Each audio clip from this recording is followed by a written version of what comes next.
ಶ್ರೀ ಗುರು ಬಸವಲಿಂಗಾಯ ನಮಃ.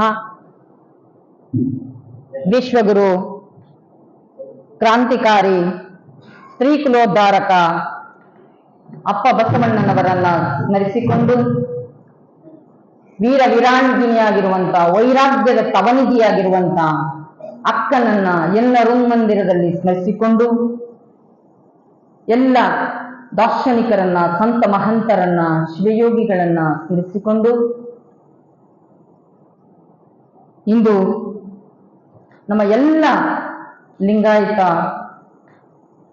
ಸಮಾಜದ ಎಲ್ಲ ಸದ್ಭಕ್ತ ತಂದೆ ತಾಯಿಗಳು, ನಾವೆಲ್ಲರೂ ಕೂಡ ಅನುಭವಾಮೃತದ ಎಡೆಯನ್ನ ಸ್ವೀಕಾರ ಬಂದಿರತಕ್ಕಂಥ ಎಲ್ಲ ಸದ್ಭಕ್ತ ತಂದೆ ತಾಯಿಗಳಿಗೆ, ಮಕ್ಕಳಿಗೆ, ನಿಮ್ಮೆಲ್ಲರ ಆ ಬಸವಚೇತನಕ್ಕೆ ಭಕ್ತಿಯಿಂದ ಶರಣು ಶರಣಾರ್ಥಿ.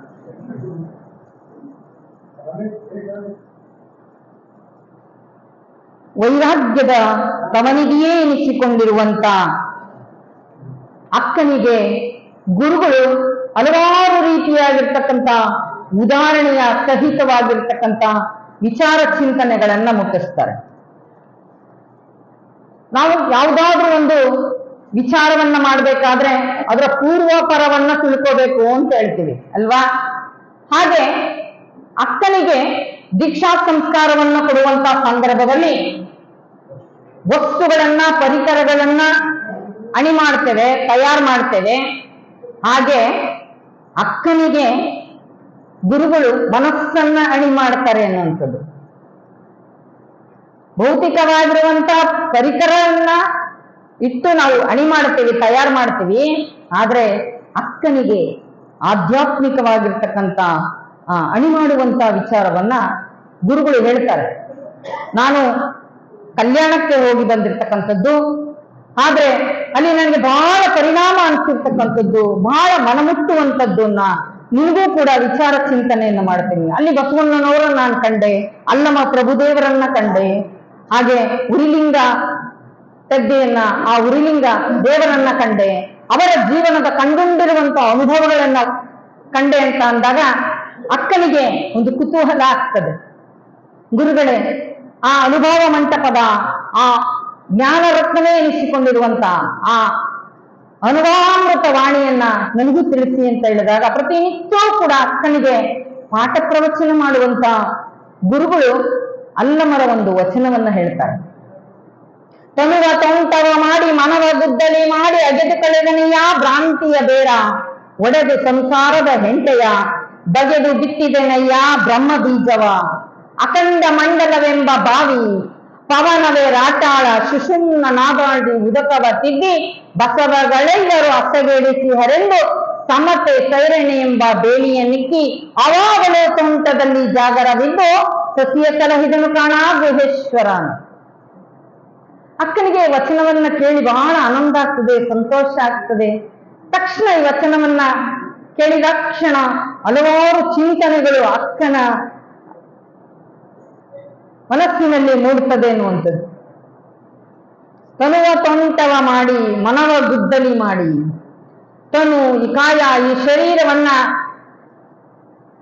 ತೋಟಕ್ಕೆ ಹೋಲಿಸಿ ಶರಣರೆಲ್ಲರೂ ಕೂಡ ಸರಿಯಾದ ರೀತಿಯಾಗಿ ಸ್ಪಷ್ಟವಾಗಿ ಮನವರಿಕೆ ಮಾಡಿಕೊಳ್ಳೋದಕ್ಕೋಸ್ಕರವಾಗಿ ಭೌತಿಕವಾಗಿರ್ತಕ್ಕಂಥ ವಸ್ತುಗಳ ಮುಖಾಂತರವಾಗಿ ನಮಗೆ ಆಧ್ಯಾತ್ಮಿಕತೆಯನ್ನ, ಆ ಶರಣ ಧರ್ಮದ ಪಥವನ್ನ ತೋರಿಸೋದಕ್ಕೆ ಬಹಳ ಸ್ಪಷ್ಟವಾಗಿ ನೇರವಾಗಿ ತೋರಿಸುವಂಥದ್ದನ್ನ ನಾವು ನೋಡ್ತೇವೆ ಅನ್ನುವಂಥದ್ದು. ಹಾಗೆ ಅಲ್ಲಮ ಪ್ರಭುದೇವರ ವಚನ ಅಕ್ಕನ ಮೇಲೆ ಎಷ್ಟೊಂದು ಪರಿಣಾಮ ಆಗ್ತದೆ. ತನುವ ತೋಂಟವ ಮಾಡಿ ಮನವ ಗುದ್ದಲಿ ಮಾಡಿ, ಈ ಕಾಯವನ್ನ, ಈ ತನುವನ್ನ ಈ ತೋಟವನ್ನಾಗಿಸುವಂತ ವಿಧಾನವನ್ನ ಎಷ್ಟು ಚೆನ್ನಾಗಿ ಹೇಳ್ತಾರೆ ಅಂತ ಅಂದ್ರೆ, ಆ ಮನಸ್ಸಿನಿಂದ ನಾನು ಹಗೆದು ಹಸನ ಮಾಡಬೇಕು, ಎಂತ ಕಸಕಡ್ಡಿಗಳನ್ನ ತೆಗಿಬೇಕು, ಭ್ರಾಂತಿಯ ಬೇರುಗಳನ್ನ ತೆಗಿಬೇಕು.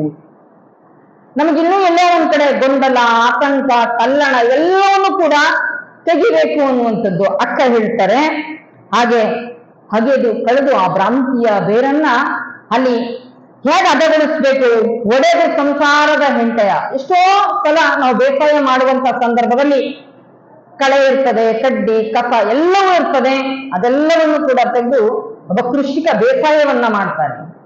ಭೌತಿಕವಾಗಿರುವಂತ ಬೇಸಾಯವನ್ನ ಹೇಗೆ ಮಾಡ್ತೀವೋ ಹಾಗೆ ಆಧ್ಯಾತ್ಮಿಕವಾಗಿರುವಂತ ಮನಸ್ಸು ಎನ್ನುವಂತ ಒಲವನ್ನ ಹಸನ ಮಾಡ್ಕೋಬೇಕು ಅನ್ನುವಂಥದ್ದನ್ನ ಹೇಳ್ತಾರೆ. ಹಸನವನ್ನ ಮಾಡಿ ಅಲ್ಲಿ ಹಲವಾರು ರೀತಿಯ ಪವನವೇ ಆಟಾಳ. ಆ ಹಿಂದೆಲ್ಲ ಬೋರ್ ಇರ್ಲಿಲ್ಲ, ಅವಾಗ ಏತ ಅಂತ ಇರ್ತಿತ್ತು. ಒಂದು ಬಾವಿಯನ್ನ ತೋಡಿ ಆ ಚರ್ಮದ ಒಂದು ಬುಟ್ಟಿ ರೀತಿ ಮಾಡಿ ಅದನ್ನ ಹಗ್ಗ ನೀರಿಗೆ ಬಿಟ್ಟು ಎತ್ತಿನ ಮುಖಾಂತರ ಅಥವಾ ಇವರೇನೆ ಎಳೆದು ಹೊಲಕ್ಕೆ ನೀರಾಯಿಸುವಂತ ರೀತಿ ಇತ್ತು.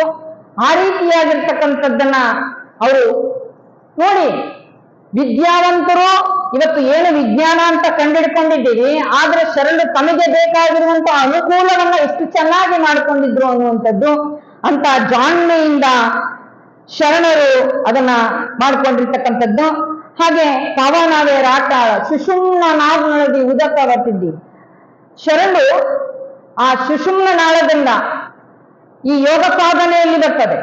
ಆ ಚಕ್ರಗಳನ್ನ ಜಾಗೃತ ಮಾಡಿಕೊಳ್ಳುವಂತ ಸಂದರ್ಭದಲ್ಲಿ ಆವಾಗ ಚಕ್ರಕ್ಕೆ ಆ ಶರಣರು ನಮಗೆ ದೀಕ್ಷೆಯನ್ನು ಕೊಟ್ಟಂತ ಸಂದರ್ಭದಲ್ಲಿ ನವಚಕ್ರಗಳಿಗೆ ನವಲಿಂಗವನ್ನ ಸ್ಥಾಪನೆ ಮಾಡ್ತಾರೆ. ಆ ಚಕ್ರಗಳನ್ನ ಜಾಗೃತ ಮಾಡಿಕೊಳ್ಳುವಂತ ಸಂದರ್ಭದಲ್ಲಿ ಆ ಉಸಿರಾಟ ಕ್ರಿಯೆಯನ್ನ ತೆಗೆದುಕೊಂಡು ಅಲ್ಲಿ ನಿಲ್ಲಿಸಿ ಮತ್ತೆ ಬಿಟ್ಟು ಮತ್ತೆ ನಿಲ್ಲಿಸಿ ಮತ್ತೆ ತಗೊಳ್ಳೋದು. ಯಾಕೆ ಆ ಪ್ರಕ್ರಿಯೆಗೆ ಒಳಪಡಿಸ್ತಾರಪ್ಪ ಅಂದ್ರೆ ಆ ಚಕ್ರಗಳನ್ನ ಜಾಗೃತ ಮಾಡುವಂತಹ ಸಲುವಾಗಿ ಯೋಗದ ಒಂದು ಪ್ರಕ್ರಿಯೆ, ಯೋಗದ ರಹಸ್ಯವನ್ನ ಗುರುಗಳು ಅಕ್ಕನಿಗೆ ಪರಿಚಯವನ್ನ ಮಾಡಿಕೊಡ್ತಾರೆ. ಅಲ್ಲಿ ಅಂತ ಒಲವನ್ನ, ಭೌತಿಕವಾಗಿರ್ತಕ್ಕಂಥ ಒಲವನ್ನ ಹಸನ ಮಾಡಿದ ಹಾಗೆ ಬೀಜವನ್ನ ಹಾಕೋದಕ್ಕೆ ತಯಾರು ಮಾಡಿಕೊಂಡ ಹಾಗೆ ಈ ಶರೀರ ಅನ್ನುವಂಥದ್ದನ್ನು ಕೂಡ ಹಸನ ಮಾಡ್ಕೋಬೇಕು. ಇದರಲ್ಲಿ ಆಗಾಗ ಕಡ್ಡಿ ಕಸ ಬೀಳ್ತಾ ಇರ್ತದೆ ಎನ್ನುವಂಥದ್ದು ಬಸವಣ್ಣ ಹೇಳ್ತಾರೆ ನೋಡಿ. ಅಂದಣವನೇರಿದ ಕೊಣಗನಂತೆ ಕಂಡೆಡೆ ಬಿಡದು ಮುಂದಿನ ಸ್ವಭಾವವನ್ನು, ಸುಡು ಸುಡು ಮನವಿದು ವಿಷಯಕ್ಕೆ ಅರಿವುದು, ದುಡನಿನ್ನ ನಮಗಿನ ನೆನೆಯಲಿಯದು ಅಂತೇಳಿ. ಹಾಗೆ ಪದೇ ಪದೇ ಅದು ನಮ್ಮನ್ನ ಹತ್ತ ಕರ್ಕೊಂಡು ಹೋಗ್ತಾ ಇರ್ತದ. ಹೇಗೋ ಹಾಗೆ ನಮ್ಮ ಹೊಲದಲ್ಲಿ ಕಡ್ಡಿ ಕಸ ಕಳೆ ಕಿತ್ತು ಬಂದಿರ್ತೀವಿ, ನಮ್ಮ 4 ದಿನ ಹೋದ್ರೆ ಮತ್ತೆ ಕಳೆ ಬೆಳ್ಕೊಂಡಿರ್ತದೆ. ಹಾಗಾದ್ರೆ ಕಿತ್ಕೊಂಡ್ಬಿಟ್ಟಿದ್ವಿ ಕಳೆನಂತ ಹಾಗೆ ಬಿಡ್ತೀವ? ಇಲ್ಲ, ಅದನ್ನ ನಾವು ಕೀಳುವಂತ ಪ್ರಕ್ರಿಯೆಗೆ ಒಳಗಾಗ್ಬೇಕು ಅನ್ನುವಂಥದ್ದು. ಹಾಗೆ ಪ್ರತಿನಿತ್ಯವೂ ಕೂಡ ಈ ರೀತಿಯಾಗಿರ್ತಕ್ಕಂಥ ಆಧ್ಯಾತ್ಮಿಕತೆಯ ಮುಖಾಂತರವಾಗಿ ಆ ಮನದ ಮಲಿನತೆಗಳನ್ನ ತೊಳ್ಕೋಬೇಕು, ಕಳ್ಕೋಬೇಕು ಅನ್ನುವಂತ ಉದ್ದೇಶದಿಂದ ಗುರುಗಳು ಅಕ್ಕನಿಗೆ ಈ ರೀತಿಯಾಗಿರ್ತಕ್ಕಂಥ ಆಧ್ಯಾತ್ಮಿಕವಾಗಿರುವಂತ ಚಿಂತನೆಯನ್ನು ಹೇಳ್ತಾರೆ. ಆ ಭೌತಿಕವಾಗಿರ್ತಕ್ಕಂಥ ಒಲವನ್ನ ಹದ ಮಾಡಿದ ತಕ್ಷಣ ರೈತ ಏನ್ ಮಾಡ್ತಾನೆ, ಬೀಜ ಗೊಬ್ಬರವನ್ನ ತಂದಿಟ್ಕೊಳ್ತಾನೆ. ಆದ್ರೆ ಬಹಳ ದಿನ ಇಟ್ಕೊಳ್ಳಿಲ್ಲ. ಗೊಬ್ಬರನ ಅದನ್ನ ತಂದು ಬಹಳ ದಿನ ಇಟ್ಕೊಂಡು ಅದು ಕರಗ್ತದೆ, ಜಿನುಗ್ತದೆ. ಅದಕ್ಕೆ ಹೊಲವನ್ನ ಹಸನ ಮಾಡಿ ಯಾವ ಮಳೆಗೆ ಯಾವ ಬೆಳೆಯನ್ನು ಹಾಕಬೇಕು ಅಂತ ಹೇಳಿ ಓದಲಾರದಂತ ವ್ಯಕ್ತಿಯೂ ಕೂಡ ಅವಾವ ಕಾಲಮಾನಕ್ಕೆ ಅವಾವ ಬೀಜವನ್ನ ಬಿತ್ತಿ ಬೆಳೆಯನ್ನ ತೆಗಿತಾರೆ. ಎಂತ ಬೀಜವನ್ನ ಬಿತ್ತಬೇಕು ಅಂತ ಹೇಳ್ತಾರೆ ಶರಣರು ಅಂದ್ರೆ ಬ್ರಹ್ಮ ಬೀಜವನ್ನ ಬಿತ್ತಬೇಕು. ಹೊಲಕ್ಕೆ ಬೀಜವನ್ನ ಬಿತ್ತುವಾಗ ನಾವು ಏನ್ ಮಾಡ್ತೀವಿ ಅಂದ್ರೆ, ಎಷ್ಟೋ ಜನ ಕೃಷಿ ಮಾಡೋರು ಈ ಹೊಲದಲ್ಲಿ ಬೆಳೆಯೋದೇ ಇಲ್ಲ, ಈ ಹೊಲದಲ್ಲಿ ಆಗೋದೇ ಇಲ್ಲ, ಅದಕ್ಕೆ ನಾವು ಹಾಗೆ ಬಿಟ್ಟುಬಿಟ್ಟಿದ್ದೀವಿ ಅಂತ. ಇಲ್ಲ, ಆ ಹೊಲದಲ್ಲಿ ಏನೂ ಆಗಲ್ಲ ಅಂದ್ರೆ ಆ ಹೊಲದಲ್ಲಿ ಏನ್ ಆಗ್ತದೆ ಅನ್ನುವಂಥದ್ದನ್ನ ನಾವು ಚಿಂತನೆಯನ್ನ ಮಾಡಿ ಆ ಹೊಲಕ್ಕೆ ಅದಕ್ಕೆ ಸರಿಯಾಗಿರ್ತಕ್ಕಂಥ ಯಾವುದನ್ನ ಹಾಕಿದ್ರೆ ಅದು ಫಲವತ್ತತೆಯ ಬೆಳೆಯನ್ನ ಕೊಡ್ತದೆ ಅನ್ನುವಂಥದ್ದನ್ನು ನೋಡಿ ಬೆಳೆಯನ್ನ ಬೆಳೆಬೇಕಾಗ್ತದೆ ಅನ್ನುವಂಥದ್ದು. ಶರಣರು ಯಾವುದು ಅಸಾಧ್ಯ ಅಂತ ಅಂದ್ರೋ ಸಮುದಾಯ ಅದನ್ನ ಸಾಧ್ಯ ಮಾಡಿ ತೋರಿಸಿದ್ರು ಅನ್ನುವಂಥದ್ದು. ಹಾಗೆ ಅಕ್ಕನಿಗೆ ಹೇಳ್ತಾರೆ, ಅಂತ ಹೊಲವನ್ನ ಹಸನಾಗಿ ಮಾಡಿ ಆ ರೈತ ಬೀಜವನ್ನ ಹೇಗೆ ಬಿತ್ತುತ್ತಾನೋ ಈತನು ಈ ಶರೀರ ಈ ಕಾಯಕ್ಕೆ ಬ್ರಹ್ಮ ಬೀಜವನ್ನ ಬಿತ್ತಬೇಕು. ಹಾಗಾದ್ರೆ ಅದು ಬ್ರಹ್ಮ ಬೀಜ ಹೇಗೆ? ಶರಣರು ಹೇಳ್ತಾರೆ, ಎಂಥ ಬ್ರಹ್ಮ ಬೀಜವನ್ನ ಬಿತ್ತಬೇಕು. ನಾವೇನೋ ದುರ್ಗುಣ, ದುರ್ಬುದ್ಧಿ, ದುರಾಲೋಚನೆ, ದುಶ್ಚಟ, ದುಸ್ಸಂಗ ಎನ್ನುವಂತ ಕಳೆಯನ್ನೆಲ್ಲ ಕೀಳ್ತೀವಿ. ಆದ್ರೆ ಹೊರಗಿನ ಕಳೆ ಕೀಳ್ಬೋದು, ನನ್ನೊಳಗಿನ ಕಳೆ ಕೀಳ್ಕೊಳ್ಳೋದಿದೆಯಲ್ಲ ಅದು ಶಿವಯೋಗ ಸಾಧನೆಯ ಮುಖಾಂತರವಾಗಿ ಅದನ್ನ ಕಳ್ಕೋಬೇಕು, ಅದನ್ನ ತೆಗೆದುಹಾಕಬೇಕು ಅನ್ನುವಂತ ವಿಚಾರವನ್ನ ವ್ಯಕ್ತಪಡಿಸ್ತಾರೆ. ಅಲ್ಲಿ ಬ್ರಹ್ಮ ಬೀಜವನ್ನ ಬಿತ್ತಬೇಕು. ಸದ್ಗುಣ, ಸದ್ಬುದ್ಧಿ, ಸದ್ವಿಚಾರ, ಸಚ್ಚಿಂತನೆ ಎನ್ನುವಂತ ಬ್ರಹ್ಮ ಬೀಜವನ್ನ ಬಿತ್ತಿ ನಾನು ಬೆಳೆಯನ್ನ ಬೆಳಿಬೇಕು. ಎಷ್ಟೋ ಜನ ನಾವು ಬೆಳೆಯನ್ನ ಬೆಳಿತೀವಿ, ಆದ್ರೆ ಅದರ ಸಂರಕ್ಷಣೆ, ಆ ಫಲ ಕಚ್ಚುವಷ್ಟರಲ್ಲಿ ನಾವೇನ್ ಮಾಡ್ತೀವಿ, ದನ ಕರುಗಳು ಬಂದು ಅಥವಾ ಅಕ್ಕಿ ಪಕ್ಷಿಗಳು ಬಂದು ಅದನ್ನ ತಿನ್ನಬಾರ್ದು ಅನ್ನುವಂಥ ಉದ್ದೇಶದಿಂದ ಅದಕ್ಕೆ ಬೇಲಿಯನ್ನ ಹಾಕ್ತೀವಿ.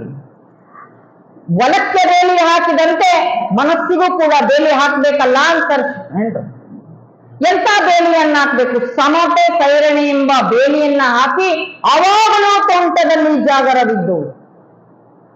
ನಾವೇನ್ ಮಾಡ್ತೀವಿ? ನಮ್ಮ ತೋಟದಲ್ಲಿ ಏನಾದ್ರೂ ಬೀಜಗಳನ್ನ ಬಿತ್ತಿ ಬಂದ್ರೆ, ಈ ಕಡ್ಲೆಕಾಯಿ ಇಂಥದ್ದು ಮುಸ್ಕಿನ ಜೋಳ ಇದೆಲ್ಲ ಬಿತ್ತಿ ಬಂದಾಗ ಏನ್ ಮಾಡ್ತೀವಿ ಅಂದ್ರೆ ಆ ಹಂದಿಗೆ ಅಥವಾ ಇನ್ನೇನೋ ಪ್ರಾಣಿಗಳಿಂದ ಅದನ್ನ ನಾಶ ಮಾಡ್ತವೆ ಅನ್ನೋ ಉದ್ದೇಶದಿಂದ ಕೆಲವು ರೈತರು ರಾತ್ರಿ ಹೋಗ್ತಾರೆ, ಊಟ ಎಲ್ಲ ಮುಗಿಸ್ಕೊಂಡು ಅಲ್ಲಿ ಹೋಗಿ ಎಲ್ಲ ಅಕ್ಕಪಕ್ಕದವ್ರು ಎಲ್ಲರೂ ಹಾಕಿರ್ತಾರೆ, ಹೋಗಿ ಮಾತಾಡ್ತಾ ಹೋಗೋದು. ಸ್ವಲ್ಪ ಹೊತ್ತು ಒಂದು 12 ಗಂಟೆ ತನಕ ನಮ್ಮ ಬದುಕಿನ ಬಗ್ಗೆ, ಜೀವನದ ಬಗ್ಗೆ, ವ್ಯವಹಾರದ ಬಗ್ಗೆ ಎಲ್ಲವನ್ನು ಕೂಡ ಮಾತಾಡ್ತಾ ಒಂದು 12 ಗಂಟೆ ಮಲ್ಕೊಂಡು ಬೆಳಗಿನ ಜಾವ 5 ಗಂಟೆಗೆ ಎದ್ದು ಬರ್ತಾರೆ. ಎಲ್ಲಿಗೆ ಹೋಗಿದ್ದೆ ಅಂತ ಯಾರಾದ್ರೂ ಕೇಳಿದ್ರೆ, ನಾನು ಜಮೀನಿಗೆ ಬೀಜ ಬಿತ್ತಿದ್ದೀನಿ, ಅದಕ್ಕೆ ತೋಟಕ್ಕೆ ಹೋಗಿದ್ದೆ, ಅದಕ್ಕೆ ಕಾಯೋದಕ್ಕೆ ಹೋಗಿದ್ದೆ ಅಂತೀನಿ. ಆದ್ರೆ ಪ್ರಭುದೇವರು ಆ ರೀತಿ ಕಾಯುವಿಕೆಯನ್ನ ಹೇಳಲಿಲ್ಲ. ಅಕ್ಕನಿಗೆ ಗುರುಗಳು ಹೇಳ್ತಾರೆ, ಹೇಗೆ ಎಚ್ಚರಿಕೆಯಿಂದ ಇರಬೇಕು, ಹಗಲು ರಾತ್ರಿ ಎನ್ನಲಾರದೆ. ಎಷ್ಟು ಎಚ್ಚರಿಕೆ ಅಂತ ಮತ್ತೆ ಉದಾಹರಣೆ ಕೊಡ್ತಾರೆ.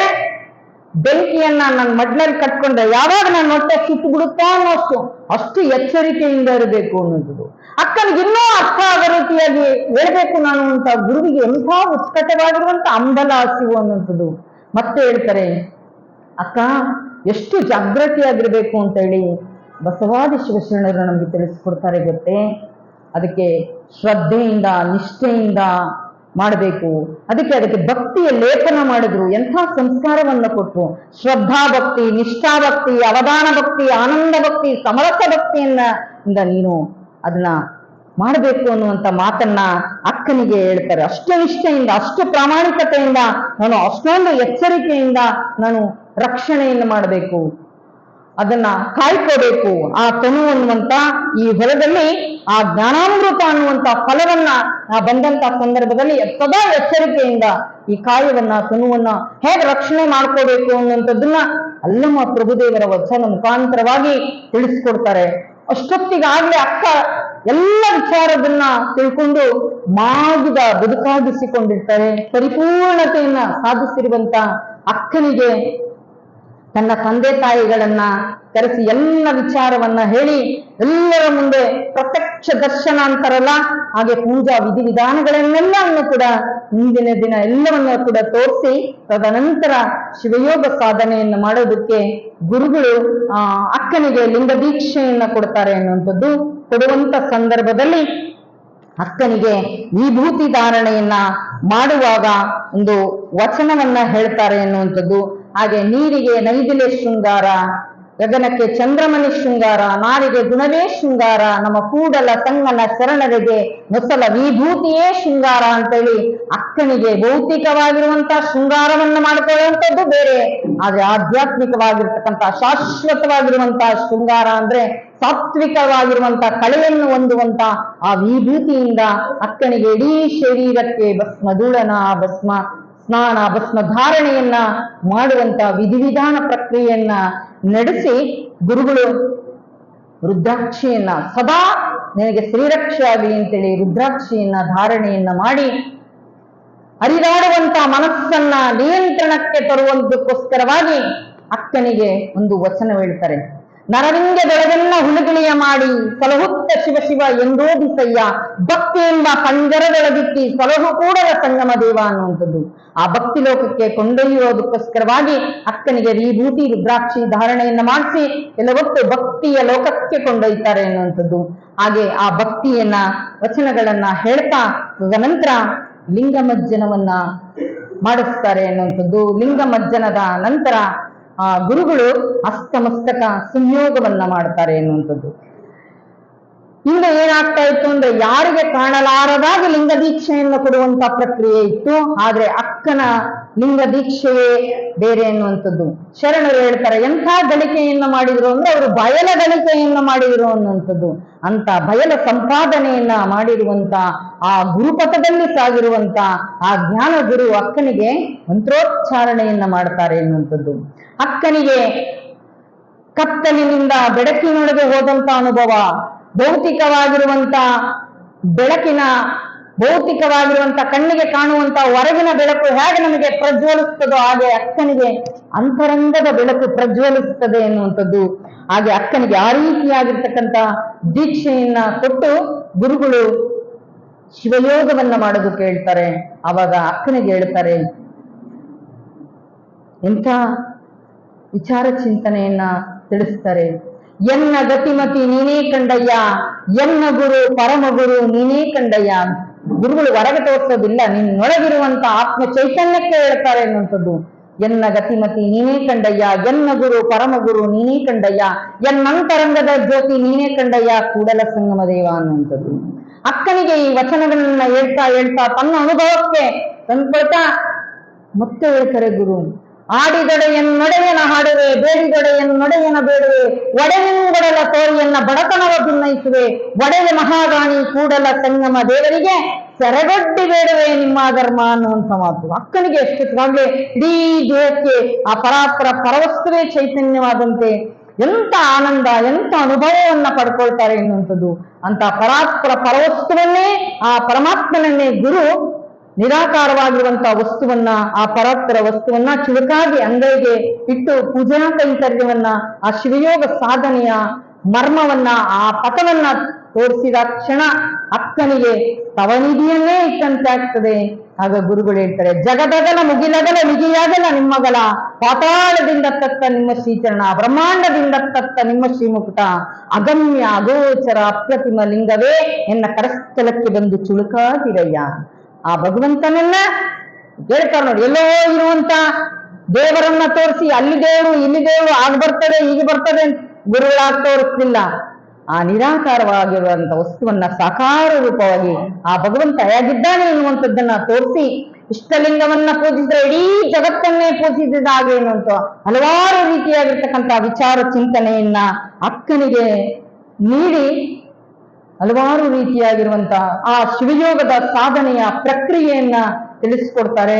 ತದನಂತರ ತ್ರಾಟಕ ಯೋಗವನ್ನ ಮಾಡುವಂತ, ಯೋಗದ ಕೀಲಿಸುವಂತ, ಅಂದ್ರೆ ಆ ಶಿವಯೋಗದಲ್ಲಿ ತನ್ನ ಕಣ್ಣಿನ ದೃಷ್ಟಿಯನ್ನ ಹರಿಸ್ಬೇಕು ಅನ್ನುವಂತ ಹಲವಾರು ರೀತಿಯಾಗಿರುವಂತ ಯೋಗದ ರಹಸ್ಯಗಳನ್ನ ಭೇದಿಸಿ ಗುರುಗಳು ತಿಳಿಸ್ಕೊಡ್ತಾರೆ.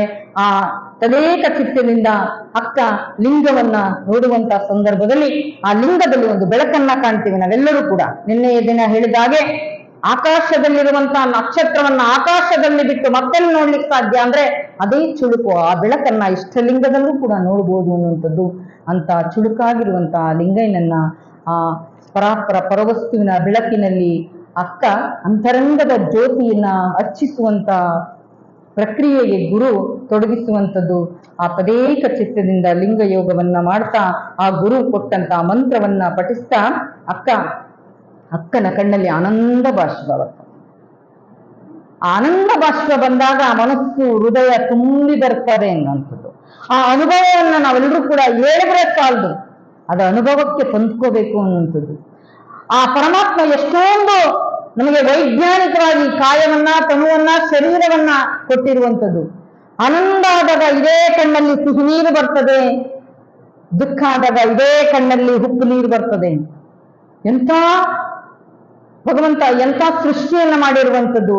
ಅಂತ ಪ್ರಕ್ರಿಯೆಗೆ ಅಕ್ಕ ಲಿಂಗಾನಂದವನ್ನ, ಪರಮಾನಂದವನ್ನ, ಶಿವಾನಂದವನ್ನ ಅನುಭವಿಸ್ತಾ ಆ ಗುರುವಿನಿಂದ ಪಾದೋದಕವನ್ನ ಸ್ವೀಕಾರ ಮಾಡ್ತಾರೆ. ಆ ತೃಪ್ತಿಯ ಪ್ರಸಾದ ಅಂತಾರೆ. ಕೆಲವೊಂದ್ಸಲ ಆ ರೀತಿಯಾಗಿರುವಂತಹ ಶಿವಯೋಗವನ್ನು ಮಾಡಿದಾಗ ಆನಂದ ಆಗ್ತದೆ. ಕೆಲವೊಂದ್ಸಲ ಪೂಜೆ ಮಾಡ್ತೀವಿ, ನಿತ್ಯ ಪೂಜೆ, ಆಡಂಬರದ ಪೂಜೆ, ಭೌತಿಕವಾಗಿರುವಂತಹ ಪೂಜೆ, ಬೇರೆ ಬೇರೆ ಪೂಜೆಗಳನ್ನ ಮಾಡ್ತೀವಿ. ಅಕ್ಕ ಮಾಡಿದ್ದು ಪರಿಣಾಮದ ಪೂಜೆ. ಶರಣ ಹೇಳ್ತಾರೆ, ಪರಿಣಾಮದೊಳಗೆ ಮನದ ಪರಿಣಾಮವೇ ಚೆಲುವು. ಆ ಪರಿಣಾಮವನ್ನ ಅದು ಹೇಳೋದಕ್ಕೆ ಬರೋದಿಲ್ಲ, ಅದು ತೋರ್ಸೋದಕ್ಕೂ ಬರೋಲ್ಲ, ಅದು ಮಾಡಬೇಕು ಅನ್ನುವಂಥದ್ದು. ಅದಕ್ಕೆ ಬಸವಣ್ಣ ಹೇಳಿದ್ರು, ನಿನ್ನರಿವೆ ನಿನಗೆ ಗುರು ಅನ್ನುವಂಥದ್ದು. ಆಕಾಶದಲ್ಲಿ ಮಿಂಚು ಬಂದಿದ್ದು ಸತ್ಯ, ನೋಡಿದ್ದು ಸತ್ಯ, ಆದ್ರೆ ತೋರ್ಸು ಅಂದ್ರೆ ತೋರ್ಸಕ್ ಬರಲ್ಲ, ಅದನ್ನು ಅವರವರೇ ನೋಡ್ಬೇಕು ಅನ್ನುವಂಥದ್ದು. ಅದಕ್ಕೆ ಶರಣರು ಅರಿವು, ಆಚಾರ, ಅನುಭವವನ್ನ ತಂದುಕೊಟ್ರು. ಅಂತ ಅರಿವು, ಆಚಾರದ, ಅನುಭವದ ಮುಖಾಂತರವಾಗಿ ಗುರುಗಳು ಶಿವಯೋಗ ಸಾಧನೆಯ ಮರ್ಮವನ್ನ ತಿಳಿಸ್ಕೊಡ್ತಾರೆ ಎನ್ನುವಂಥದ್ದು. ಇಂತಹ ಒಂದು ಶಿವಯೋಗದ ಅನುಭವವನ್ನ ಪಡ್ಕೊಂಡು ಅಕ್ಕ ತನ್ನ ಅನುಭವವನ್ನ ಅನಿಸಿಕೆಯನ್ನ ವ್ಯಕ್ತಪಡಿಸ್ತಾರೆ. ನರಜನ್ಮವನ್ನ ತೊಳೆದು ಅರಜನ್ಮ ಮಾಡಿದ ಗುರುವೇ, ಭವಬಂಧನವ ಬಿಡಿಸಿ ಪರಮ ಸುಖವ ತೋರಿದ ಗುರುವೇ, ಬರಿಯೆಂಬುದ ತೊಡೆದು ಭಕ್ತನೆಂದೆನಿಸಿದ ಗುರುವೇ, ಚನ್ನ ಮಲ್ಲಿಕಾರ್ಜುನನ ತಂದೆನ್ನ ಕೈವಶಕ್ಕೆ ಕೊಟ್ಟ ಗುರುವೇ ನಮೋ ನಮಃ. ಎಂತಹ ಅಕ್ಕನಿಗೆ ಕೃತಜ್ಞತೆ ಭಾವ. ನಾವೇನಾದ್ರೂ ಯಾರಾದ್ರೂ ಒಂದು ವಸ್ತು ಇಸ್ಕೊಂಡ್ರೆ ಅಥವಾ ಮಕ್ಕಳೇನಾದ್ರು ಇಸ್ಕೊಂಡಾಗ ಪ್ರತಿಯಾಗಿ ನಾವೇನ್ ಹೇಳ್ತೀವಿ, ಧನ್ಯವಾದ ಹೇಳು, ಥ್ಯಾಂಕ್ಸ್ ಹೇಳು ಅಂತೇಳಿ. ಆದ್ರೆ ಅಶಾಶ್ವತವಾದ್ದನ್ನ ಕೊಟ್ಟಾಗೆ ನಾವು ಧನ್ಯವಾದ ಹೇಳು ಅಂತ ಹೇಳ್ತೀವಿ. ಆದ್ರೆ ಪರಸ್ಪರ ಪರವಸ್ತುವನ್ನೇ ನನ್ನ ಅಂಗೈಗೆ ಕೊಟ್ಟು ನನ್ನೊಳಗೆ ಭಗವಂತ ಇದ್ದಾನೆ, ಭಗವಂತನೊಳಗೆ ನಾನಿದ್ದೇನೆ, ತಾನೇ ಲಿಂಗ, ಲಿಂಗವೇ ತಾನು ಅನ್ನುವಂತ ಆ ಜ್ಞಾನವನ್ನು ಅನುಭವವನ್ನು ಕೊಟ್ಟಂತ ಗುರುವಿಗೆ ಅಕ್ಕ ಯಾವ ರೀತಿಯಾಗಿ ಕೃತಜ್ಞತೆ ಸಲ್ಲಿಸ್ತಾರೆ ಅನ್ನುವಂಥದ್ದು. ಇಳೆ ಮಳೆ ಬೆಳೆ ಎಲ್ಲವನ್ನು ಕೊಟ್ಟಂತ ಭಗವಂತನಿಗೆ ಬಸವಣ್ಣನವರು ಎಷ್ಟು ಚೆನ್ನಾಗಿ ಕೃತಜ್ಞತೆಯನ್ನು ಸಲ್ಲಿಸಿದ್ರು. ಅದಕ್ಕೋಸ್ಕರವಾಗಿ ಅಕ್ಕ ಸದಾ ಗುರುವಿಗೆ ಚಿರಋಣಿಯಾಗಿರ್ಬೇಕು, ಸದಾ ಗುರುವಿಗೆ ಕೃತಜ್ಞತೆ ಸಲ್ಲಿಸ್ತಾರೆ ಎನ್ನುವಂಥದ್ದು. ಅಂತ ಕೃತಜ್ಞತೆ ಭಾವದಿಂದ ಆ ನರಜನ್ಮವನ್ನ ತೊಡೆದು ನನಗೆ ಅರಜನ್ಮವನ್ನ ಕೊಟ್ಟು ಭವಬಂಧನವನ್ನ ಗುರು ಬಿಡಿಸಿ ಆ ಪಾರ ಲೌಕಿಕದ ಆನಂದವನ್ನ ನಾನು ಅನುಭವಿಸಿದೆ ಎನ್ನುವಂಥದ್ದು. ನನ್ನ ಆ ಬಡಿತನವನ್ನ ಆ ಕಳೆದು ಭಕ್ತನನ್ನಾಗಿಸಿದೆ ಗುರು. ಆ ಪರಸ್ಪರ ಪರವಸ್ತುವನ್ನ ಚುಣುಕಾಗಿ ನನ್ನ ಅಂಗೈಗೆ ಕೊಟ್ಟಿರುವಂತ ಆ ಸದ್ಗುರುವಿಗೆ ನಾನು ಕೃತಜ್ಞತೆಯನ್ನ ಧನ್ಯವಾದವನ್ನ ಹೇಳ್ತೇನೆ ಎನ್ನುವಂಥದ್ದು. ಹಾಗೆ ಅಕ್ಕನಿಗೆ ಬರೀ ಸುಮ್ಮನೆ ಲಿಂಗ ದೀಕ್ಷೆಯನ್ನ ಕೊಟ್ಟು ಹಾಗೆ ಗುರುಗಳು ಕಳಿಸೋದಿಲ್ಲ. ಒಮ್ಮೊಮ್ಮೆ ನನ್ನ ಮನಸ್ಸು ಹರಿದಾಡಬಹುದು, ಆ ಮನಸ್ಸನ್ನ ಆಗಾಗ ಕಟ್ಟುವ ಪ್ರಕ್ರಿಯೆಗೆ ಒಳಪಡಿಸಬೇಕು ಅನ್ನುವಂಥದ್ದು. ನಾವು ನಮ್ಮ ಮನೆಗೆ ದನಕರುಗಳನ್ನ ಸಾಕಿದಂತ ಸಂದರ್ಭದಲ್ಲಿ ಅವನ್ನ ಅಗ್ಗಾಚಿ ಹಿಡ್ಕೊಂಡೋಗಿ ಮೇಯಿಸ್ತೀವಿ ಅಥವಾ ಎಲ್ಲಾರು ಒಂದತ್ರ ಕಟ್ಟಾಕಿ ಮೇಯಿಸ್ತೀವಿ. ತದನಂತರ ನಮ್ಮ ಮನೆಯಲ್ಲಿ ಆ ಗೊಂತಿಗೆ ಕಟ್ಟುತ್ತೀವಿ. ಹಾಗೆ ಭೌತಿಕವಾಗಿರ್ತಕ್ಕಂಥ ವಸ್ತುವನ್ನ, ಆ ಪ್ರಾಣಿಗಳನ್ನ ಪಕ್ಷಿಗಳನ್ನ ಕಟ್ಟುವಂತ ಪ್ರಕ್ರಿಯೆ ಗೊತ್ತು. ಆದ್ರೆ ಮನಸ್ಸನ್ನ ಕಟ್ಟಬೇಕು, ಮನಸ್ಸನ್ನ ಹದಗೊಳಿಸ್ಬೇಕು, ಮನಸ್ಸನ್ನ ಕುಟ್ಟಬೇಕು, ಕಟ್ಟಬೇಕು, ಆ ಮನಸ್ಸಿನ ಶುದ್ಧೀಕರಣವನ್ನ ಮಾಡಬೇಕು ಅನ್ನುವಂಥದ್ದು. ಆ ಗುರುಗಳು ಹೇಳ್ತಾರೆ, ಹೇಗೆ ಈ ಲೌಕಿಕವಾಗಿರುವಂತಹ ಬದುಕಿನ ಮಧ್ಯದಲ್ಲಿ ನಾವು ಇದ್ದೇವೆ ಎನ್ನುವಂಥದ್ದನ್ನ ಬಸವಣ್ಣನವರ ವಚನವನ್ನ ಮತ್ತೆ ಗುರುಗಳು ಅಕ್ಕನಿಗೆ ನೆನಪಿಸ್ತಾರೆ. ಸಂಸಾರವೆಂಬುದೊಂದು ಗಾಳಿಯ ತೊಡರು, ಸಿರಿ ಎಂಬುದೊಂದು ಸಂತೆಯ ಮಂದೆ ಕಂಡಯ್ಯ, ಇದನ್ನೆಚ್ಚಿಕಿಡಬೇಡ ಸಿರಿ ಎಂಬುದ, ಮರೆಯದೆ ಪೂಜಿಸು ನಮ್ಮ ಕೂಡಲ ಸಂಗಮ ದೇವನ. ನಾನು ದೀಕ್ಷೆ ತಗೊಂಡಿದ್ದೆ ಅಂತ ಹೇಳ್ಬಿಟ್ಟು ಹಾಗೆ ನನ್ನೆಚ್ಚು ನಾನು ಹೇಗೆ ಏಕಾಂಗಿಯಾಗಿ ಗುಹಾವಾಸಿಯಾಗಿ ಪ್ರಾರಂಭಿಕ ಹಂತದಲ್ಲಿ ಇರ್ಲಿಕ್ಕೆ ಬರಲ್ಲ. ಆದ್ರೆ ನಾನು ಈ ಲೌಕಿಕದ ಬದುಕಿನೊಟ್ಟಿಗೆ ಇದ್ದು ಪಾರಮಾರ್ಥಿಕತೆಯನ್ನ ಸಾಧಿಸುವ ಸಾಧನೆಯ ಹಾದಿಯನ್ನ, ಆ ಶರಣಪಥವನ್ನ, ಆ ಶಿವಪಥವನ್ನ ತೋರಿಸಿ ಅಂತ ಸಾರ್ಥಕತೆಯ ಬದುಕಿದವರು ಶರಣರು ಅನ್ನುವಂಥದ್ದು. ಅಂತ ಬದುಕಿನಲ್ಲಿ ಎಷ್ಟು ಎಚ್ಚರವಿರಬೇಕು. ಸಂಸಾರವೆಂಬುದೊಂದು ಗಾಳಿಯ ತೊಡರು. ಸಂಸಾರ ಅನ್ನತಕ್ಕಂಥದ್ದು ಗಾಳಿ ಬಿಟ್ಟ ದೀಪದಂತೆ. ಅದನ್ನ ಸದಾ ಜಾಗ್ರತೆಯಿಂದ, ಸದಾ ಎಚ್ಚರಿಕೆಯಿಂದ ನೀನು ರಕ್ಷಣೆಯನ್ನು ಮಾಡಲಿಲ್ಲ ಅಂದ್ರೆ ಅದು ಹಾರಿ ಹೋಗ್ಬಿಡ್ತದೆ. ಹಾಗೆ ನಮ್ಮ ಮನಸ್ಸು ಕೂಡ ಒಯ್ದಾಡ್ತಾ ಇರ್ತದೆ. ಆ ಒಯ್ದಾಟವನ್ನ ಮಾಡುವಂತ ಮನಸ್ಸನ್ನ ನಿಲ್ಲಿಸುವಂತ ಆ ವಿಜಯಾಸನ ಆಸನದ ಸಿದ್ಧಿಯನ್ನ ನೀನು ಪಡ್ಕೋಬೇಕು. ಹಾಗೆ ಸಂಸಾರವೆಂಬುದೊಂದು ಗಾಳಿಯ ತೊಡರು, ಸಿರಿಯೆಂಬುದೊಂದು ಸಂತೆಯ ಮಂದಿ ಕಂಡಾಯ. ಇವು ಯಾವತ್ತೂ ಕೂಡ ಶಾಶ್ವತವಾಗಿ ನಿಲ್ಲುವಂಥದ್ದಲ್ಲ. ನೀನು ಯಾವುದು ಶಾಶ್ವತವೋ ಅದನ್ನ ನೀನು ಪಡ್ಕೋಬೇಕು. ಇದು ಬಂದು ಹೋಗುವಂಥದ್ದು. ಕ್ಷಣಿಕ ಸುಖಕ್ಕೋಸ್ಕರವಾಗಿ, ಭೌತಿಕವಾಗಿರ್ತಕ್ಕಂಥ ನಿರ್ವಹಣೆಗೋಸ್ಕರವಾಗಿ ಇದು ಪಡ್ಕೊಂಡಿದ್ದೀವಿ. ಆದ್ರೆ ಇದೇ ಶಾಶ್ವತವಾದ್ದಲ್ಲ. ನೀನು ಪಡ್ಕೋಬೇಕಾಗಿರ್ತಕ್ಕಂಥದ್ದು ಶಾಶ್ವತವಾದ್ದು ಅನ್ನುವಂಥದ್ದನ್ನ ಶರಣರು ಅಕ್ಕನಿಗೆ ಮನವರಿಕೆಯನ್ನ ಮಾಡಿಕೊಡ್ತಾರೆ ಎನ್ನುವಂಥದ್ದು. ಆದ್ರೆ ಅಕ್ಕ ತಮ್ಮ ಮತ್ತೊಂದು ವಚನದಲ್ಲಿ ಆ ಗುರುವಿನ ಅನುಭವವನ್ನ ಕೇಳಿ ಮತ್ತೊಂದು ವಚನದಲ್ಲಿ ಹೇಳ್ತಾರೆ, ಸಂಸಾರ ಸಾಗರದೊಳಗೆ ಬಿದ್ದೆನೋಡ ನಾನು, ಸಂಸಾರ ವಿಸ್ತಾರವೆಂದು ತೋರಿದನೆನ್ನ ಗುರು ಅನ್ನುವಂಥದ್ದು. ನೋಡ್ರಿ, ಅದರ ಪರಿಚಯವನ್ನು ಮಾಡಿಕೊಟ್ಟಿದ್ದ ಅಕ್ಕ ಎಷ್ಟು ಚೆನ್ನಾಗಿ ಹೇಳ್ತಾರೆ. ಅಂಗವಿಕಾರ ಸಂಗಮ ನಿಲ್ಲಿಸಿ ಲಿಂಗ ಸಂಘದ ಮೇಲೆ ಆ ಲಿಂಗ ಸ್ಥಾಪ್ಯವನ್ನ ಮಾಡಿದ ನೆನ್ನ ಗುರು ಅನ್ನುವಂಥದ್ದು. ಇಂದನಾ ಜನ್ಮವನ್ನ ತೊರೆದು ಮುಂದಣ ಪಥವ ತೋರಿಸಿದ ನೆನ್ನ ಗುರು, ಆ ಚನ್ನ ಮಲ್ಲಿಕಾರ್ಜುನನ ನಿಜವ ನರುಹಿದ ಗುರು ಅನ್ನುವಂಥದ್ದು.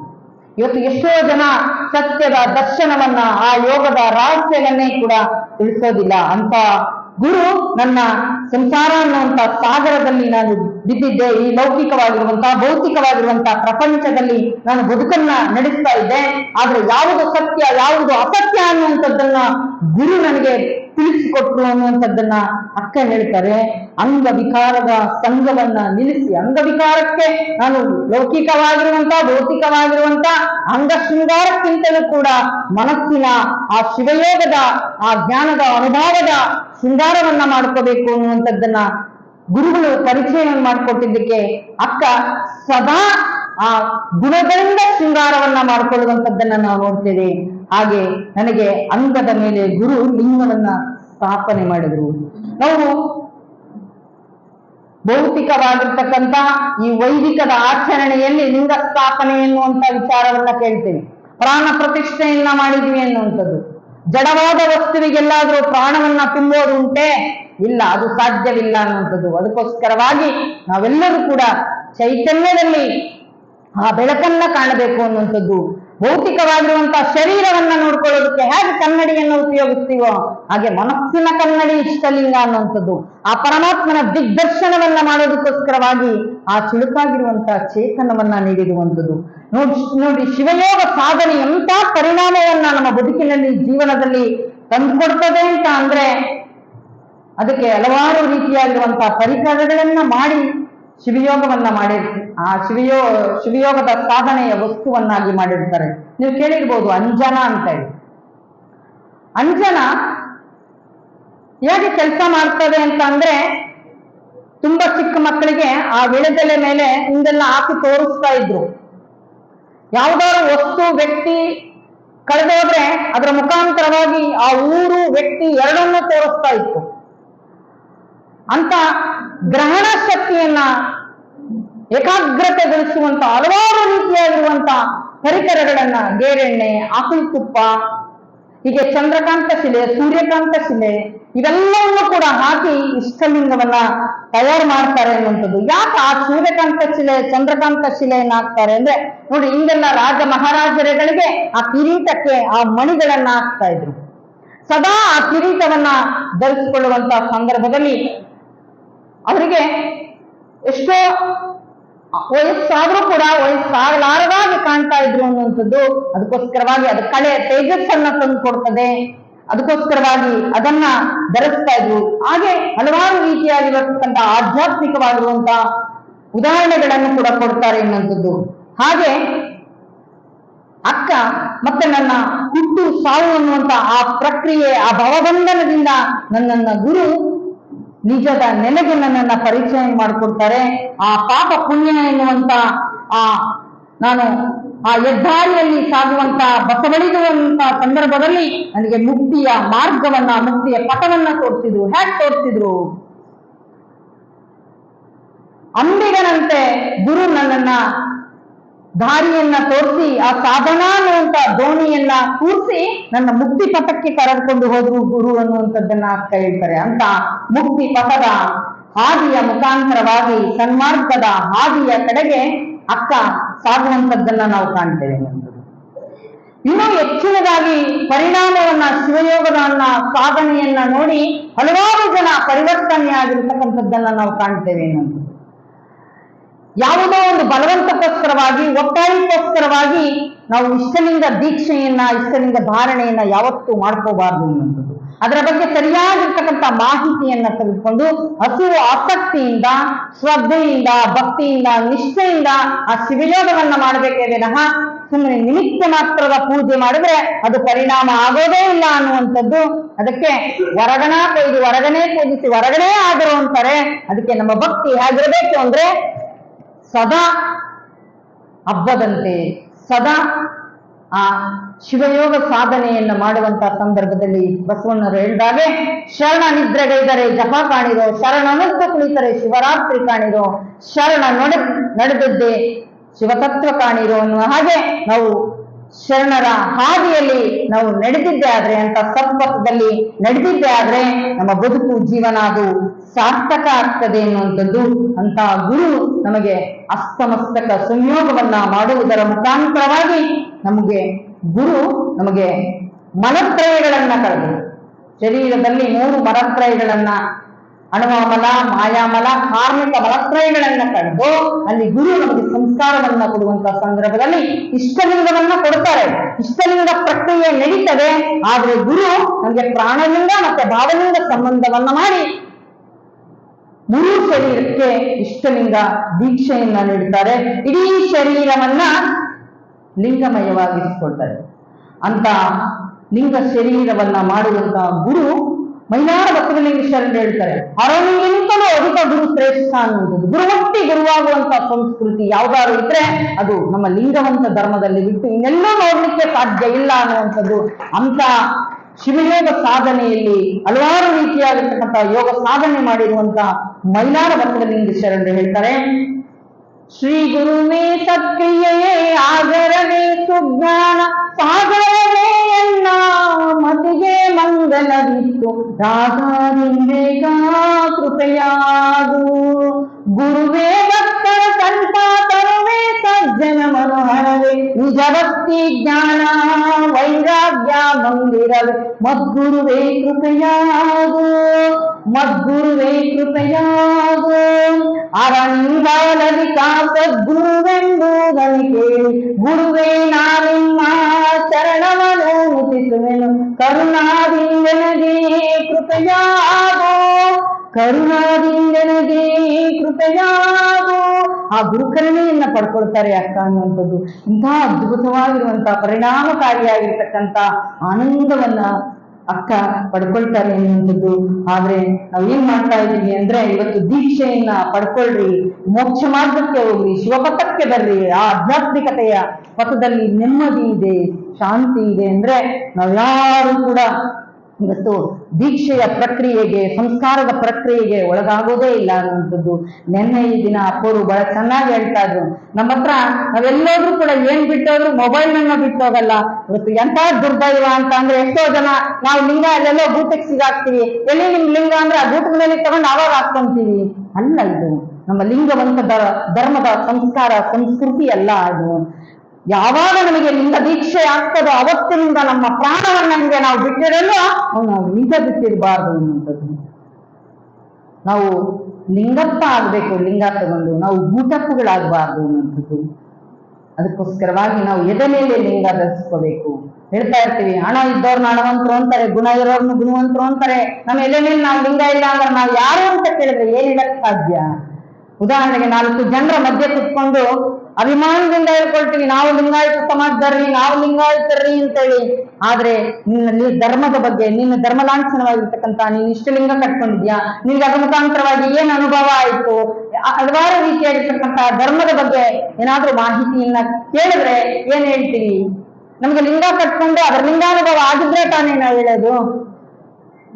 ಎಂತ ಅನುಭವ ಆಗ್ತದೆ ನಮ್ಗೆ ಅನ್ನುವಂಥದ್ದಕ್ಕೆ ಶರಣರು ಹೇಳ್ತಾರೆ, ನಾವು ಚಿತ್ರದಲ್ಲಿ ಮೃಷ್ಟಾನ್ನವನ್ನ ತೋರಿಸಿ, ಇದು ಮೃಷ್ಟಾನ್ನ, ಇದು ಬಹಳ ಚೆನ್ನಾಗಿರ್ತದೆ, ಇದು ಬಹಳ ರುಚಿಯಾಗಿರ್ತದೆ, ಈ ಪ್ರಸಾದವನ್ನ ಮಾಡಬೇಕು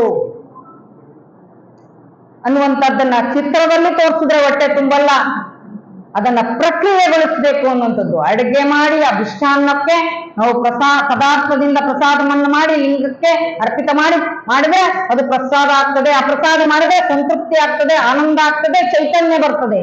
ಅದು ಬಿಟ್ಟು ನಾವು ಚಿತ್ರದಲ್ಲಿ ತೋರಿಸಿದ್ರೆ ಅದು ಅನುಭವಕ್ಕೆ ಬರೋದಿಲ್ಲ. ಯಾಕಂದ್ರೆ ಅದನ್ನು ಚಿತ್ರದಲ್ಲಿ ತೋರಿಸ್ತಿಲ್ಲ, ಅನುಭವಕ್ಕೆ ತಂದ್ರು. ಅದಕ್ಕೆ ಹೇಳ್ತಾರೆ, ಒಲವಿಲ್ಲದ ಪೂಜೆ ನೇಹವಿಲ್ಲದ ಮಾಟ, ಚಿತ್ರದ ರೋಗ ನೋಡಿರಣ್ಣ, ಚಿತ್ರದ ಕಬ್ಬು ನೋಡಿರಣ್ಣ, ಅಪ್ಪಿದಡೆ ಸುಖವಿಲ್ಲ, ಮೆಲಿದಡೆ ರುಚಿ ಇಲ್ಲ, ನಿಜವಿಲ್ಲದವನ ಭಕ್ತಿ ಇಂತಾಯಿತು ಅಂತ ಹೇಳ್ತಾರೆ. ಇಂಥ ಪೂಜೆ ನಾವು ಚಿತ್ರದಲ್ಲಿ ತೋರಿಸಿ ನಮ್ಮ ಒಳಗಿದೆಯ ಕೆಲವರು ಹೇಳ್ತಾರೆ, ದೀಕ್ಷೆ ತಗೊಳ್ರಿ ಅಂದ್ರೆ ವಿದ್ಯಾವಂತರೇ ಆ ಕೆಲಸವನ್ನು ಮಾಡ್ತಾರೆ. ಇಲ್ರಿ ನಮ್ ಒಳಗೆ ಲಿಂಗ ಐತ್ರಿ, ನಮ್ಗೆ ಈ ಲಿಂಗದ ಅವಶ್ಯಕತೆ ಇಲ್ಲ, ನಮ್ಗೆ ಈ ಲಿಂಗ ಬೇಡ ಅನ್ನುವಂತ ಮಾತನ್ನ ಹೇಳ್ತಾರೆ. ಒಳಗ ಲಿಂಗ ಐತೆ ಅಂದ್ರೆ ಹೊರಗ್ ಬೇಡ ಅಂತ ಅಂದ್ರೆ ನೋಡಿದೀನಿ ಪ್ರಸಾದವನ್ನ ಚಿತ್ರದಲ್ಲಿ, ಇನ್ಯಾಕೆ ಪ್ರಸಾದ ಮಾಡೋದು ಅಲ್ವಾ? ಈಗ ಹೋಟ್ಲಲ್ಲೆಲ್ಲ ಬೇರೆ ಬೇರೆ ಪದಾರ್ಥಗಳನ್ನ ಬೋರ್ಡ್ ಹಾಕಿರ್ತಾರೆ. ಹೋಟ್ಲ್ ಒಳಗೆ ಹೋಗೋದು, ದುಡ್ಡು ಕೊಡ್ಬೇಕಾಗ್ತದಲ್ಲ, ಹೊರಗೆ ನೋಡೋದು, ಆನಂದ ಪಡೋದು ಬರೋದಪ್ಪ. ಈ ಬೇಕರಿ ಹತ್ರ ಹೋಗ್ತೀವಿ, ತರತರದ ಖಾದ್ಯಗಳನ್ನ ಮಾಡಿರ್ತಾರೆ, ಬಹಳ ಸುವಾಸನೆ ಸುಗಂಧ ಬರ್ತಿದ್ದಾವೆ, ಒಂದ್ ಸ್ವಲ್ಪ ಹೊತ್ತು ನೋಡೋದು, ವಾಸನೆ ಕುಡಿಯೋದು, ತಿನ್ನಂಗ ಇಟ್ಕೊಂಡು ಹಂಗೆ ಬರಕ್ಕಾಗ್ತದ? ಇಲ್ಲ. ಹಾಗೆ ನಾವೆಲ್ಲರೂ ಕೂಡ ಶಿವಯೋಗ ಸಾಧನೆಯನ್ನ ಮಾಡಬೇಕು ಅನ್ನುವಂಥದ್ದನ್ನ ಅಕ್ಕ ಬಹಳ ಸೊಗಸಾಗಿ ಹೇಳ್ತಾರೆ. ನಾವು ಗುರುಮುಖೇನ ಆ ಲಿಂಗ ದೀಕ್ಷೆಯ ಸಂಸ್ಕಾರಕ್ಕೆ, ಆ ಪ್ರಕ್ರಿಯೆ ಪ್ರತಿಯೊಬ್ಬರು ಕೂಡ ಒಳಗಾಗಬೇಕು ಅನ್ನುವಂಥದ್ದು. ಹಾಗೆ ನಾವು ಗುರುವಿನ ಮುಖಾಂತರವಾಗಿ ಆ ಲಿಂಗ ದೀಕ್ಷೆಯನ್ನ ಪ್ರತಿಯೊಬ್ಬರು ಲಿಂಗವಂತ ಧರ್ಮದಲ್ಲಿ ಕಡ್ಡಾಯವಾಗಿ ಆ ದೀಕ್ಷೆಯನ್ನ ಪಡ್ಕೋಬೇಕು. ಎಷ್ಟೋ ಜನ ಏನ್ ಮಾಡ್ತಾರಪ್ಪ ಅಂದ್ರೆ, ದೀಕ್ಷೆ ತಗೊಂಡ್ರೆ ನಾವು 3 ಹೊತ್ತು ಪೂಜೆ ಮಾಡ್ಬೇಕು, 2 ಹೊತ್ತು ಮಾಡ್ಬೇಕು, 1 ಹೊತ್ತು ಮಾಡ್ಬೇಕು, ಅಥವಾ ಲಿಂಗ ಕಟ್ಕೊಂಡ್ಬಿಟ್ರೆ ನಾವು ಎಲ್ಲರೂ ಹೊರಗೆ ಹೋಗ್ತಿರ್ತೀವಿ, ನಾವು ಅವ್ರವ್ರನ್ನ ಮುಟ್ತಾ ಇರ್ತೀವಿ, ಅದು ಮೈಲಿಗೆ ಆಗ್ತದೆ, ಅದು ನಾವು ಮಡಿಯಾಗಿರೋದಿಲ್ಲ, ಹೀಗೆ ಏನೇನೋ ಕಲ್ಪನೆಗಳನ್ನ ಮಾಡ್ತಾರೆ. ನೋಡಿ, ಲಿಂಗವನ್ನ ನಾವು ಎದೆ ಮೇಲೆ ಧರಿಸ್ಕೊಂಡ್ವಿ ಅಂತ ಅಂದ್ರೆ ನಮ್ಗೆ ಯಾವುದೇ ಮಡಿ, ಮೈಲಿಗೆ, ಸೂಕ್ತ, ಜಾತ ಯಾವ ಇರಲ್ಲ. ನೀವು ಎಲ್ಲರೂ ಹೋಗ್ರಿ, ನೀವು ಸದಾ ಶುಚಿರ್ಭೂತರಾಗಿರ್ತಾರೆ. ಅಕಸ್ಮಾತ್ ನಿಮ್ಮ ಕಲ್ಪನೆಗೆ ಅವ್ರು ಮುಟ್ತಾರೆ, ಅವ್ರು ಮುಟ್ಟಬಾರ್ದು ಅನ್ನೋ ಭಾವನೆ ಏನಾದ್ರು ಇದ್ರೆ, ಅಕಸ್ಮಾತ್ ನಿಮ್ಮನ್ನ ಅವ್ರೇನಾದ್ರು ಮುಟ್ಟಿದ್ರೆ, ನಿಮ್ಮನ್ನ ಮುಟ್ಟಿದ್ರೆ ಸಾಕು ಅವ್ರು ಪರಿಶುದ್ಧ ಆಗ್ತಾರೆ. ನಿಮ್ಮನ್ನ ಮುಟ್ಟಿದ್ರೆ ಅವ್ರು ಪರಿಶುದ್ಧ ಆಗ್ತಾರೆ ಅಂದ್ರೆ ನೀವೆಷ್ಟು ಪರಿಶುದ್ಧವಾಗಿದ್ದೀರಾ ಅನ್ನುವಂಥದ್ದು. ಅಂತ ಪರಿಶುದ್ಧತೆಯ ಪ್ರಕ್ರಿಯೆಗೆ ಒಳಪಡಿಸುವಂಥದ್ದು ಈ ಲಿಂಗ ದೀಕ್ಷೆ ಎನ್ನುವಂಥದ್ದು. ಅಂತ ಲಿಂಗ ದೀಕ್ಷೆಯನ್ನ ಪ್ರತಿಯೊಬ್ಬರೂ ಕೂಡ ಪಡ್ಕೋಬೇಕು ಅನ್ನುವಂಥದ್ದನ್ನ ಶರಣರು ನಮ್ಗೆ ತಿಳಿಸ್ಕೊಟ್ಟಿದ್ದಾರೆ. ಇನ್ನೂ ಕೆಲವರು ನಾವು ಅಲ್ಲಿ ಇಲ್ಲಿ ಹೋಗ್ತೀವಿ ಅಥವಾ ಪೂಜೆ ಮಾಡ್ಕೊಳ್ಳಿಲ್ಲ ಅಂದ್ರೆ ನಮ್ಗೆ ದೇವರು ಶಿಕ್ಷೆ ಕೊಡ್ತಾನೆ, ಅದು ಪಾಪ, ಇದು ಪುಣ್ಯ ಅನ್ನುವಂಥದ್ದನ್ನ ವ್ಯಕ್ತಪಡಿಸ್ತಾರೆ. ಅದು ನಾವು ಬಹಳ ದೊಡ್ಡ ತಪ್ಪು ಕಲ್ಪನೆ ಎನ್ನುವಂಥದ್ದು. ಆದ್ರೆ ಯಾರಿಗೆ ಕೆಡುಕನ್ನ ಬಯಸ್ತೀವೋ ಅದು ಪಾಪ ಆಗ್ತದೆ, ಯಾರಿಗೆ ಹಿತವನ್ನ ಬಯಸ್ತೀವೋ ಅದು ಪುಣ್ಯ ಆಗ್ತದೆ ಅಷ್ಟೇ. ಆ ಪಾಪ ಪುಣ್ಯದ ಪರಿಕಲ್ಪನೆಯನ್ನ ಶರಣರಾರು ಸಹ ಒಪ್ಪೋದಿಲ್ಲ ಅನ್ನುವಂಥದ್ದು. ಅಂತ ಶಿವಯೋಗ ಸಾಧನೆಯನ್ನ ಮಾಡಿ ನಾವು ಜೀವನ್ಮುಕ್ತಿಯನ್ನ ಹೊಂದಬೇಕು ಅನ್ನುವಂತ ವಿಚಾರವನ್ನ ಶರಣರು ಹಲವಾರು ರೀತಿಯಾಗಿರ್ತಕ್ಕಂಥ ಉದಾಹರಣೆ ಸಹಿತ ನಮಗೆ ತಿಳಿಸಿಕೊಡ್ತಾರೆ ಎನ್ನುವಂಥದ್ದು. ಅದಕ್ಕೆ ಪರಾತ್ಪರ ಪರವಸ್ತುವನ್ನ, ಆ ಶಿವನ ಪ್ರತೀಕವಾಗಿರುವಂತಹ ನಿರಾಕಾರವಾಗಿರ್ತಕ್ಕಂಥ ಶಿವಯೋಗ ಸಾಧನೆಯ ಚುಳುಕಾಗಿರುವಂತಹ ಚೇತನವನ್ನ ಸ್ಮರಣೆಗಿಂತಲೂ ಅಧಿಕವಾಗಿ ಪೂಜೆಯನ್ನ ಹೇಗೆ ಮಾಡ್ಬೇಕು, ತುಂಬಾ ಜನ ನಾವು ಸ್ಮರಿಸ್ತೇವೆ, ನೆನಪು ಮಾಡ್ಕೊಳ್ತೀವಿ ಅಷ್ಟೇ ಸಾಕು ಅಂತಾರೆ.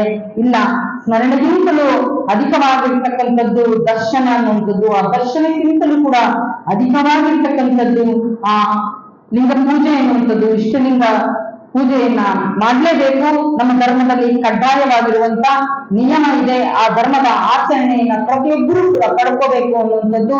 ಹಾಗೆ ವಸ್ತುವಿಗೆ ಈಗಾಗಲೇ ನಾವು ಹಲವಾರು ರೀತಿಯಾಗಿರ್ತಕ್ಕಂಥ ಸಂಸ್ಕಾರದ ಬಗ್ಗೆ ತಿಳಿಸಿರುವಂಥದ್ದು. ಅಂತ ಸಂಸ್ಕಾರದ ಪ್ರಕ್ರಿಯೆಗೆ ಒಳಗಾಗಿ ದೀಕ್ಷೆ ಇಲ್ಲದ ಮೋಕ್ಷ ಇಲ್ಲ ಅಂತ ಹೇಳ್ತಾರೆ ನಾಣ್ಣುಡಿಗಳಲ್ಲಿ. ಅದಕ್ಕೋಸ್ಕರವಾಗಿ ನಾವು ಪ್ರತಿಯೊಬ್ಬರೂ ಕೂಡ ಇಷ್ಟಲಿಂಗ ದೀಕ್ಷೆಗೆ ಪ್ರಕ್ರಿಯೆಗೆ ಒಳಗಾಗಬೇಕು ಅಂತ ಅಕ್ಕ ಗುರುಲಿಂಗ ದೇವರಿಂದ ದೀಕ್ಷೆಯನ್ನ ಪಡೆದು ಅನುಭವಾಮೃತದ ಎಡೆಯನ್ನ ಜಗತ್ತಿಗೆ ನೀಡುವಂಥದ್ದನ್ನ ನಾವು ಕಾಣ್ತೇವೆ. ಅಕ್ಕ ಹೇಳ್ತಾರೆ, ಶ್ರೀ ಗುರು ತನ್ನ ಹಸ್ತವನ್ನ ತನ್ನ ಮಸ್ತಕದ ಮೇಲಿಟ್ಟು ಎನ್ನ ತನ್ನಂತೆ ಮಾಡಿದ ಅನ್ನೋದು. ನೋಡಿ ಎಂಥ ಪ್ರಕ್ರಿಯೆ ಎನ್ನುವಂಥದ್ದು.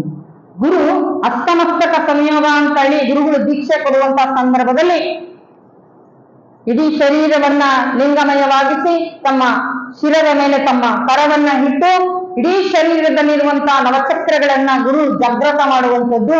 ಅದಕ್ಕೆ ಹಸ್ತಮಸ್ತಕ ಪ್ರಕ್ರಿಯೆಗೆ ಒಳಗಿದ್ದಾಗ ಗುರು ತನ್ನಂತೆ ಮಾಡಿದ. ಅದಕ್ಕೆ ಬಸವಣ್ಣ ವಚನ ಇದೆ ನೋಡಿ, ಜ್ಯೋತಿ ಮುಟ್ಟಿದ ಭಕ್ತಿ ಎಲ್ಲ ಜ್ಯೋತಿ ಒಪ್ಪುವಯ್ಯ, ಸಾಗರ ಮುಟ್ಟಿದ ನದಿಗಳೆಲ್ಲ ಸಾಗರ ಒಪ್ಪುವಯ್ಯ, ಪ್ರಸಾದ ಮುಟ್ಟಿದ ಪದಾರ್ಥವೆಲ್ಲ ಪ್ರಸಾದ ಒಪ್ಪುವಯ್ಯ, ಲಿಂಗ ಮುಟ್ಟಿದ ಅಂಗವೆಲ್ಲ ಲಿಂಗ ಒಪ್ಪುವಯ್ಯ. ಸಕಲೇಶ್ವರ ದೇವ ನಿಮ್ಮ ಮುಟ್ಟಿದವರೆಲ್ಲ ನಿಮ್ಮಂತ ಪೊರಯ್ಯ. ಎಂಥ ಅನುಭವಾಮೃತ ಅನ್ನುವಂಥದ್ದು. ಇದನ್ನ ಯಾಕೆ ನಮ್ಮ ಜನ ಪಡ್ಕೊಳ್ತಾ ಇಲ್ಲ, ಯಾಕೆ ಅದನ್ನ ಸ್ವೀಕರಿಸ್ತಾ ಇಲ್ಲ ಅನ್ನುವಂಥದ್ದು. ಅದಕ್ಕೋಸ್ಕರವಾಗಿ ನಾವು ಒಂದು ನೋಡಿ, ನಾವು ಒಂದ್ಸಲ ಏನ್ ಮಾಡ್ತೀವಿ ಅಂದ್ರೆ, ಏನಾದ್ರೂ ತುಂಬಾ ಜನ ಒಂದ್ಸಲ ನನಗೆ ಪ್ರಶ್ನೆ ಮಾಡಿದ್ರು, ನೀನು ಎಲ್ಲರೂ ಆಶೀರ್ವಾದ ಮಾಡ್ಬೇಕಾದ್ರೆ ನೀನು ಅವರು ಹಸ್ತ ಪರಿಚಯವನ್ನ ಮಾಡಬೇಡ, ಯಾಕೆ ಮಾಡಬಾರ್ದು? ಮಾಡಬಾರ್ದು, ನಮ್ಮಲ್ಲಿರುವಂತ ಒಂದು ಜ್ಞಾನ ಇದಾಗ್ಬಿಡ್ತದೆ, ಅದೆಲ್ಲ ತಪ್ಪು ತಿಳುವಳಿಕೆ. ಶರಣರು ಗುರುಮುಟ್ಟಿ ಗುರುವಾಗುವಂತ ಸಂಸ್ಕೃತಿಯನ್ನ ತಿಳಿಸಿದ್ದಾರೆ. ನಾನು ಶಿವಯೋಗ ಸಾಧನೆ ಮಾಡಿ ನನಗೆ ಆನಂದ, ನನ್ನ ತೃಪ್ತಿ ಹಾಗಾಯ್ತೋ, ನಾನು ನನ್ನ ಬದುಕಿನಲ್ಲಿ ಹೇಗೆ ಬೆಳಕಾಗಿಸಿಕೊಂಡಿದ್ದೀನೋ ಹಾಗೆ ಅವರ ಮನೆ ಮತ್ತು ಮನ ಎರಡು ಬೆಳಕಾಗಲಿ ಅಂತ ಅರಸಿ ಆಶೀರ್ವಾದವನ್ನು ಮಾಡಬೇಕು. ಶರಣರು ಏನ್ ಮಾಡಿದ್ರು ಆ ಮಾರ್ಗದಲ್ಲಿ ನಾವು ನಡಿಬೇಕು ಅನ್ನುವಂತ ವಿಚಾರವನ್ನ ವ್ಯಕ್ತಪಡಿಸಿದ್ವಿ. ಅದಕ್ಕೆ ನೋಡಿ, ಒಂದು ದೀಪವನ್ನ ತೆಗೆದುಕೊಂಡು ಇನ್ನೊಂದು ದೀಪಕ್ಕೆ ಹಚ್ಚಿದಾಗ ಈ ದೀಪಕ್ಕೆ ಏನು ಕೊರತೆ ಆಗಲ್ಲ, ಇದು ತನ್ನಂತೆ ಮಾಡಿಕೊಳ್ಳುತ್ತದೆ. ಹಾಗೆ ಹಲವಾರು ನದಿಗಳು ಹರಿದು ಬಂದು ಸಾಗರವನ್ನ ಸೇರ್ತವೆ. ಅದು ನದಿಗಳೆಲ್ಲ ಹೋದಾಗ ಅದು ನದಿ ಆಗ್ತದೆ, ಇಲ್ಲ ಅದು ಸಾಗರದೊಳಗೆ ಆಗ್ತದೆ.